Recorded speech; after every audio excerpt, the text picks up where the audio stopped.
दर्शक बंधु Odisha news express रे आपनको स्वागत। एबे भुवनेश्वर स्थित आंचलिक पाणीपाग केन्द्र पक्षर जहाँ सूचना आसी पहुंची कि राज्य में सक्रिय काल बैशाखी उत्तर उपकूल में घड़घड़ी सह वर्षा आशंका 16 जिला को अलर्ट 18 तारिख बढ़ ताती एने केउं जिला को कड़ा सतर्क सूचना जारी कर जानिबा। दर्शक बंधु संपूर्ण खबर देखा पूर्व आपन जदि आम चैनल को प्रथम थर आछंती ताले एबे चैनल को सब्सक्राइब करी पाखर थिया बेल आइकन को दबाई ऑल नोटिफिकेशन को ऑन करी रखिबे जहा फल आम चैनल लेटेस्ट न्यूज आपण माने सर्वप्रथम पाई परिबे।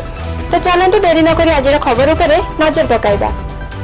उत्तर उपकूल ओडिशा रे बढ़िबो काल बैशाखी। शनिवार उत्तर उपकूल रे अनेक स्थान और दक्षिण उपकूल रे अल्प किछि जागा रे घड़घड़ी सह वर्षा होई पारे।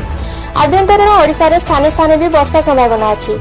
शनिवार मयूरभंज केन्दुझर बालेश्वर भद्रक जाजपुर केन्द्रापड़ा कटक जगतसिंहपुर पुरी खोर्धा नयागढ़ गजपति गंजाम कोरापुट मालकानगिरी रायगड़ा रे काल बैशाखी सह 30 रु 40 किलोमीटर वेगर पवन होई पारे। मयूरभंज केन्दुझर बालेश्वर भद्रक रे प्रबल वर्षा संभावना अछि।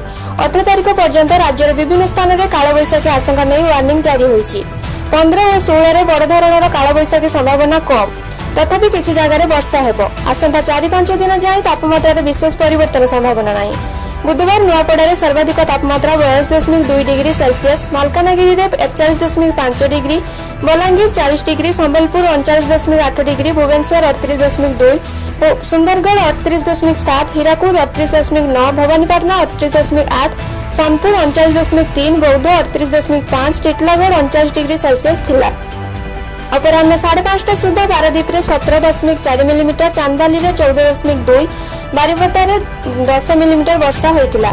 संध्यारे राजधानी रे हल्का वर्षा होइछि। एपटे आंध्र उपकूल सामुद्रिक पवन आसुथिबारु राज्यर कमिछि ग्रीष्म प्रभाव।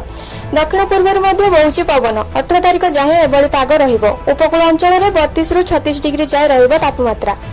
18 तारिख रु बढ़िबो तापमात्रा। राज्य उपरे काल बैशाखीर प्रभाव मध्य रहिथिबारु 2 रु 4 डिग्री कमिछि तापमात्रा।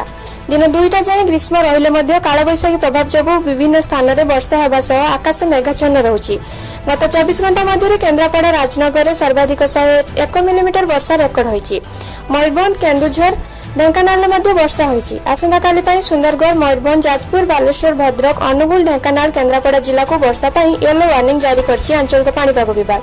सेहिपरि आज राज्य में विभिन्न स्थान में घड़घड़ी सह वर्षा होगा पूर्वानुमान करिछि पाणीपाग विभाग। सेहिपरि नुआपड़ा सर्वाधिक 42.2 degree तापमात्रा record होइछि।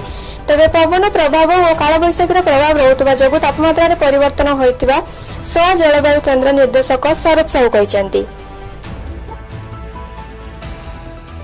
Bureau report Odisha news express.